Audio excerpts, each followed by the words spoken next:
16 নম্বর প্রশ্ন। 18 মিটার দৈর্ঘ্য বিশিষ্ট একটি বড় হল ঘরে কার্পেট দিয়ে মুড়তে 2160 টাকা খরচ হয়। যদি হল ঘরের প্রস্থ 4 মিটার কম হতো তাহলে 1620 টাকা খরচ হতো। হল ঘরের ক্ষেত্রফল হিসাব করি। শুরু করছি সমাধান। এই যে ছবিটা দেখতে পাচ্ছ, 18 মিটার দৈর্ঘ্য আর প্রস্থ 4 মিটার কমানো হয়েছে, তাতে হলঘরের আকৃতি এইটা দাঁড়িয়েছে।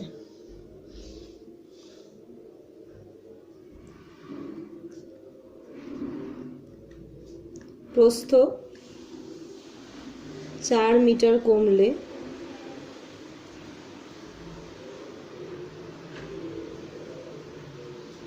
ক্ষেত্রফল কমে কত? 4 × 18 বর্গ মিটার।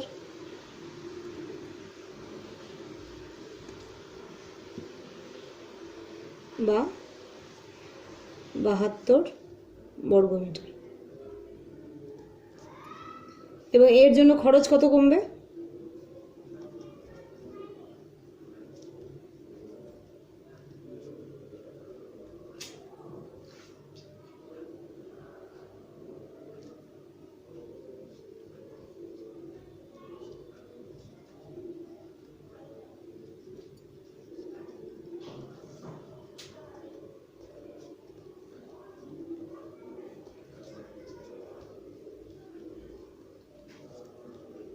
সমান 540 টাকা।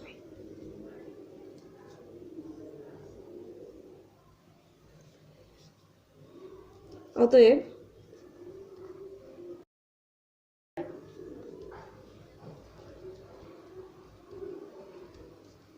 কার্পেটের জন্য খরচ 540 ভাগ 72 টাকা, তাই তো? সমান কত টাকা? 7.5 টাকা। তাহলে ক্ষেত্রফল কত হলো? অতএব ক্ষেত্রফল 2160 ভাগ 7.5 বর্গ মিটার সমান 288 বর্গ মিটার। তাহলে উত্তর কি হলো?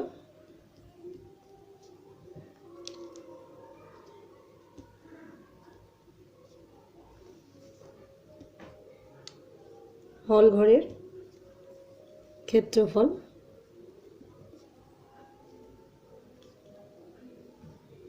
288 বর্গ মিটার।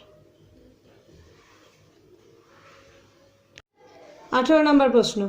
385 মিটার × 60 মিটার পরিমাপের একটি আয়তাকার চাতাল পাকা করতে সর্ববৃহৎ কত মাপের বর্গাকার টাইলস ব্যবহার করা যাবে এবং সেক্ষেত্রে টাইলসের সংখ্যা কত হবে হিসাব। এখানে বলেছে আয়তাকার চাতালটা পাকা করতে সর্ববৃহৎ কত মাপের বর্গাকার টাইলস ব্যবহার করা যাবে। দেখো, এক্ষেত্রে এমন একটা সবচেয়ে বড় সংখ্যা বের করতে হবে যা দিয়ে 385 এবং 60 উভয়কেই ভাগ করা যাবে। সবাই বুঝতে তো ভালো করে? তাহলে কি করব আমরা? তাহলে সংখ্যা দুটির সবচেয়ে বড় সাধারণ গুণনীয়ক বের করতে হবে।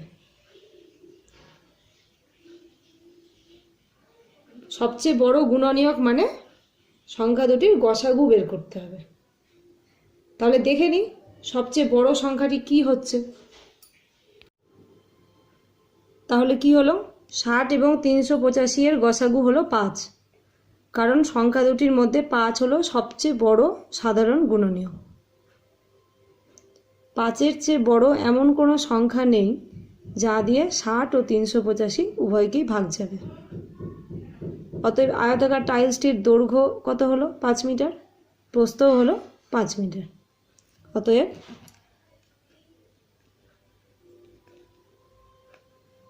টাইলসটির ক্ষেত্রফল 5 × 5 বর্গমিটার সমান 25 বর্গমিটার। ঠিক আছে, টাইলসের সংখ্যা পাবো কি করে?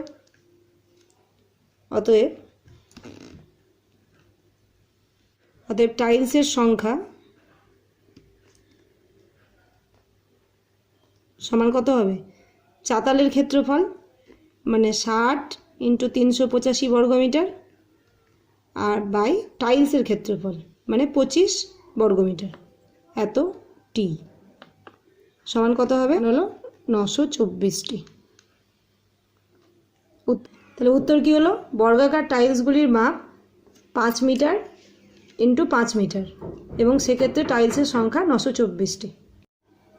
22-এর 3 নম্বর অঙ্ক। একটি ত্রিভুজের প্রতিটি বাহুর দৈর্ঘ্য 3 গুণ করলে ত্রিভুজটির ক্ষেত্রফল শতকরা কত বৃদ্ধি হয়? ধরি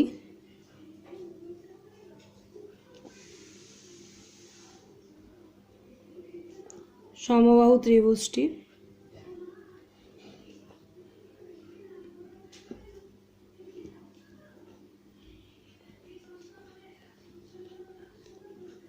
প্রতিটির বাহুর দৈর্ঘ্য x একক। বাহু 3 গুণ বৃদ্ধি করলে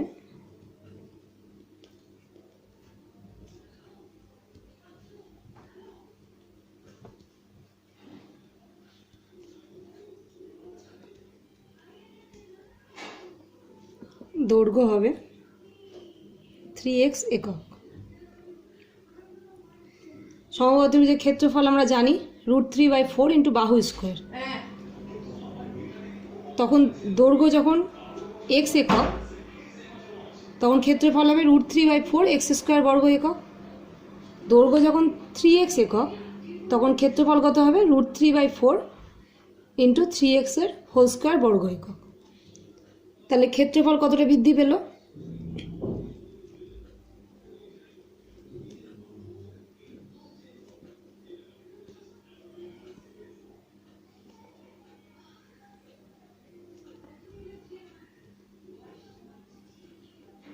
বাহু বৃদ্ধির ফলে যে ক্ষেত্রফলটা সেটা থেকে আগের ক্ষেত্রফল বিয়োগ।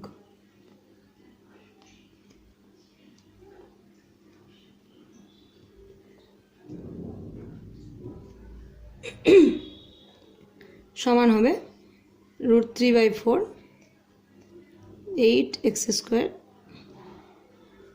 বর্গ একক। উত্তরে চেয়েছে ক্ষেত্রফল শতকরা কত বৃদ্ধি পেল। অতএব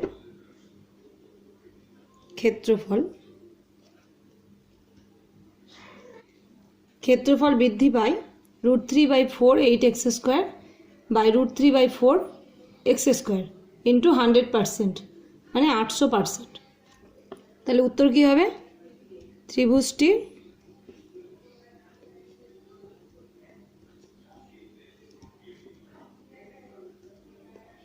ক্ষেত্রফল 800% বৃদ্ধি পাবে। এবার চলে এসেছি কোষে দেখি 15.2-এর 13 নম্বর অঙ্কে। একটি সমদ্বিবাহু ত্রিভুজের সমান বাহুদ্বয়ের প্রত্যেকটির দৈর্ঘ্য 20 সেন্টিমিটার এবং ওই বাহুদ্বয়ের অন্তর্ভুক্ত কোণ 30 ডিগ্রি হলে ত্রিভুজটির ক্ষেত্রফল হিসাব করে লিখি। ছবিটি আঁকার সময় আগে 30 ডিগ্রি কোণ দেখাবো। এই যে দেখছো এবিসি একটি সমদ্বিবাহু ত্রিভুজ যার এ কোণটা হচ্ছে 30 ডিগ্রি। এবার আমি লম্ব অঙ্কন করলাম।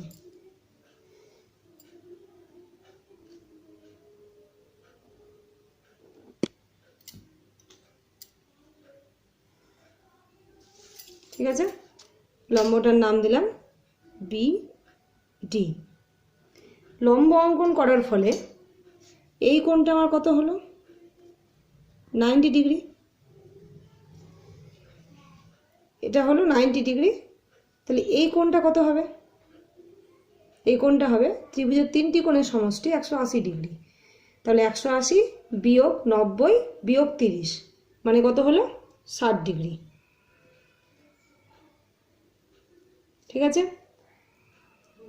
একটি কোণ 60 ডিগ্রি আছে, আরেকটি আছে 30 ডিগ্রি। হিসেবের সুবিধার জন্য যদি 30 ডিগ্রিকে বর্ধিত করে 60 ডিগ্রি করতে পারি, তাহলে যে নতুন ত্রিভুজটি পাবো সেটির সবগুলি কোণ হবে 60 ডিগ্রি। আচ্ছা, কোনো ত্রিভুজের 3টি কোণই 60 ডিগ্রি হলে সেই ত্রিভুজটাকে কি ত্রিভুজ আমরা বলবো? সেটি হচ্ছে সমবাহু ত্রিভুজ। এবার দেখা যাক সমাধানটা কি হয়। এবিসি এর ত্রিভুজ এবিসি এর কোণ এ, তোমরা দেখতে পাচ্ছ চিত্রে, দেখো প্রত্যেকে, কোণ এ কে বর্ধিত করে কত করব বলেছিলাম আমি? 60 ডিগ্রি। বর্ধিত করে 60 ডিগ্রি করাতে কোণ বি এ ই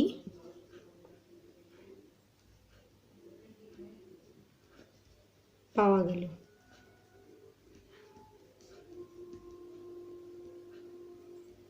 এবার ছবিতে দেখাচ্ছি, দেখো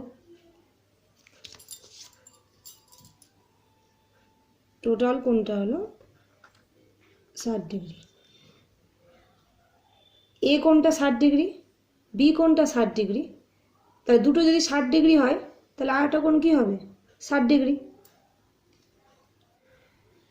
ত্রিভুজ এবিসি এর এ কে বর্ধিত করে 60 ডিগ্রি করাতে কোণ বিএই পাওয়া গেল এবং বিডি এর বর্ধিতাংশ ই বিন্দুতে ছেদ করলো। তোমরা ছবিতে সবাই দেখতে পাচ্ছ। এর ফলে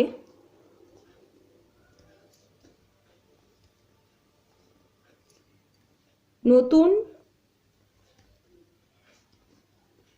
যে ত্রিভুজটি উৎপন্ন হলো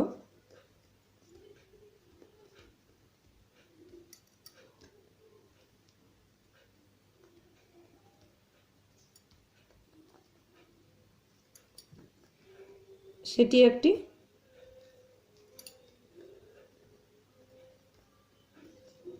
সমবাহু ত্রিভুজ।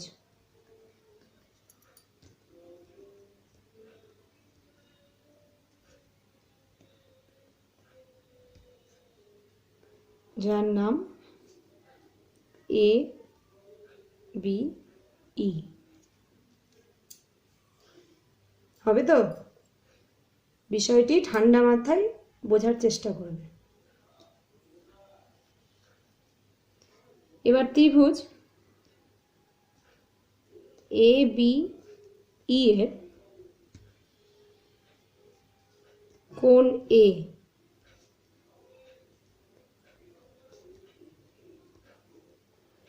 এবং ভূমি বিই এর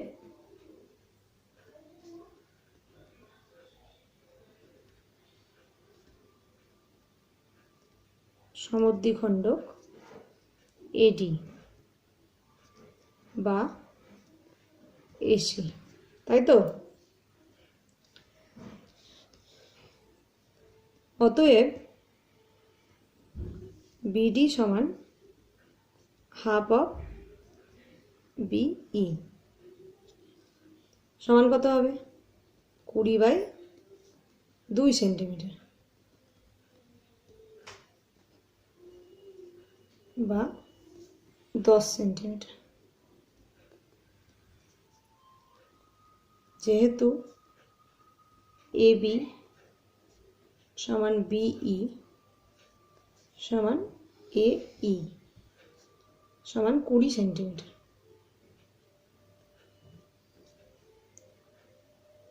ঠিক আছে, তাহলে ক্ষেত্রফল বের করতে পারবো।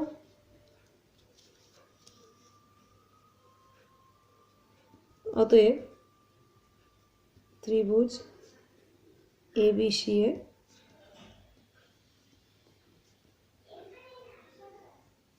ক্ষেত্রফল সমান হাফ ইন্টু ভূমি মানে 20 ইন্টু উচ্চতা, এসি সমান 20 সেমি প্রদত্ত।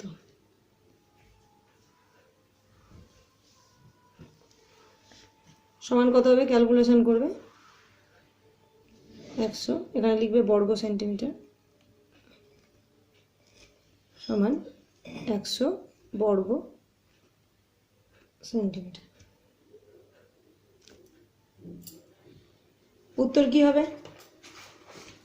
তাহলে উত্তর হবে ত্রিভুজটির ক্ষেত্রফল